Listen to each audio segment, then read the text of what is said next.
Assalamualaikum warahmatullahi wabarakatuh. Yang saya hormati kepada Dr. Randa Ibu Raudatul Jannah selaku dosen pengampu mata kuliah Psikologi Pendidikan. Di sini saya perwakilan dari kelompok 9 akan mempresentasikan makalah kami, yaitu orientasi psikologi pembelajaran di taman kanak-kanak, sekolah dasar dan menengah. A. Orientasi psikologi pembelajaran di taman kanak-kanak.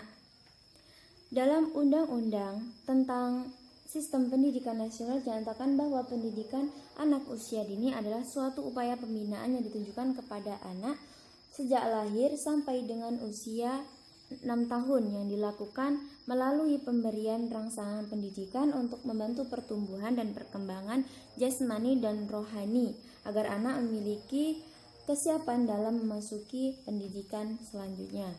Anak usia dini adalah anak yang baru dilahirkan sampai usia 6 tahun. Usia ini merupakan usia yang sangat menentukan dalam pembentukan karakter dan kepribadian anak.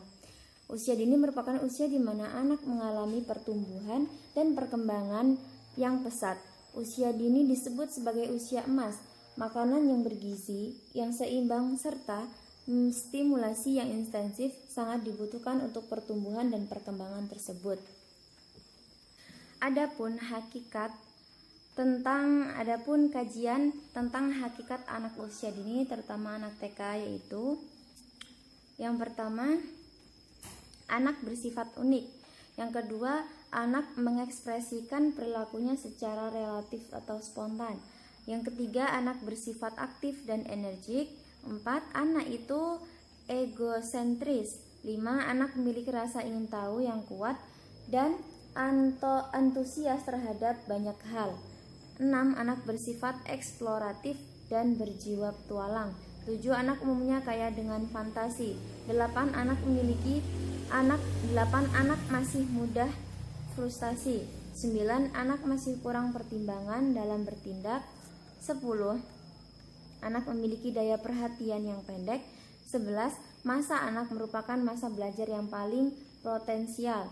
12. Anak semakin menunjukkan minat terhadap teman. Kegiatan pembelajaran pada anak usia dini menurut Sugiono dan Sugiono Yuliani Nurani pada dasarnya adalah pengembangan kurikulum secara konkret, merupakan seperangkat rencana yang berisi sejumlah pengalaman belajar melalui bermain yang diberikan pada anak usia dini berdasarkan potensi dan tugas perkembangan yang harus dikuasainya dalam rangka pencapaian kompetensi yang harus dimiliki oleh anak. Atas dasar pendapat di atas dapat dinyatakan bahwa pembelajaran untuk anak usia dini memiliki karakteristik sebagai berikut. 1. Belajar bermain dan bernyanyi. Bermain merupakan suatu kegiatan yang sudah ada dengan sendirinya pada setiap anak dan menjadi kebutuhan mereka. Melalui bermain, anak dapat melepaskan ketegangan-ketegangan yang dialaminya karena banyaknya larangan yang harus ia hadapi dalam kehidupan sehari-hari. Dari kegiatan bermain bersama teman-teman, maka ia dapat menilai dirinya sendiri. Anak akan belajar bagaimana harus bersikap dan bertingkah laku agar dapat bekerja sama dengan orang lain, bersikap jujur, murah hati, dan tulus. Pembelajaran untuk anak usia dini menggunakan prinsip belajar, bermain, dan bernyanyi.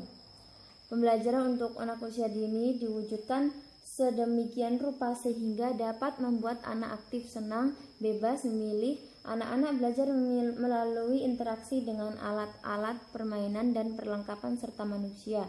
Anak belajar dengan bermain dalam suasana yang menyenangkan. Hasil belajar anak menjadi lebih baik jika kegiatan belajar dilakukan dengan teman-teman sebayanya. Dalam belajar, anak menggunakan seluruh alat inderanya. 2. Pembelajaran yang berorientasi pada perkembangan. Pembelajaran yang berorientasi pada perkembangan mengacu pada 3 hal, yaitu 1. Berorientasi pada usia yang tepat. 2. Berorientasi pada individu yang tepat. 3. Berorientasi pada konteks sosial budaya.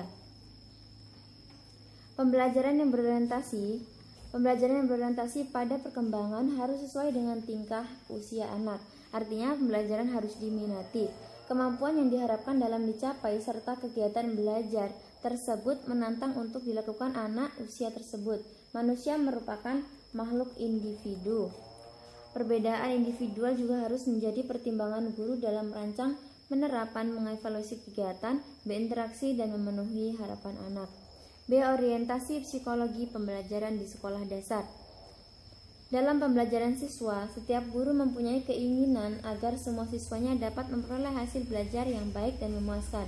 Harapan tersebut seringkali kandas dan tidak bisa terwujud karena banyak siswa tidak seperti yang diharapkan, maka sering mengalami berbagai macam kesulitan dalam belajar. Sebagai pertanda bahwa siswa mengalami kesulitan dalam belajar dapat diketahui dari berbagai jenis gejalanya seperti dikemukakan oleh Abu Ahmad sebagai berikut.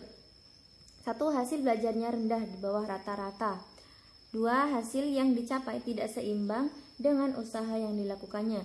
3. Menunjukkan sikap yang kurang wajar, suka menantang, dusta, tidak mau menyelesaikan tugas-tugas, dan sebagainya. 4. Menunjukkan tingkah laku yang berlainan seperti suka membolos, mengganggu, dan sebagainya. Beberapa perilaku yang merupakan manifestasi gejala kesulitan belajar antara lain. 1. Menunjukkan hasil belajar yang rendah di bawah rata-rata yang dicapai oleh kelompoknya atau di bawah potensi yang dimilikinya. 2. Hasil yang dicapai tidak seimbang dengan usaha yang telah dilakukan.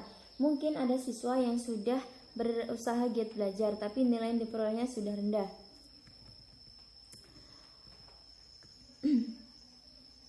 3. Lambat dalam melakukan tugas-tugas kegiatan belajarnya dan selalu tertinggal dari kawan-kawannya dari waktu yang disediakan. 4. Menunjukkan sikap yang tidak wajar seperti acuh tak acuh, menentang, dusta, dan sebagainya. 5. Menunjukkan perilaku yang berkelainan seperti membolos, datang terlambat, tidak mengerjakan pekerjaan rumah, mengganggu di dalam ataupun di luar kelas, tidak mencatat pelajaran, tidak teratur dalam kegiatan belajar, dan sebagainya. 6. Menunjukkan gejala emosional. Usia sekolah dasar walaupun anak sudah bisa berkomunikasi tetapi masih belum dapat mengungkapkan secara sempurna apa yang dirasakan dan apa yang dipikirkan melalui emosional yang timbul. 1. Masalah emosional yang biasanya timbul yaitu 1. Malas belajar, sebenarnya karena perasaan atau emosi yang tidak tenang atau takut. 2. Lebih senang bermain daripada belajar karena suasana rumah yang tidak nyaman atau hubungan dengan anggota keluarganya yang tidak menyenangkan. Usia di mana anak senang mencoba hal-hal baru.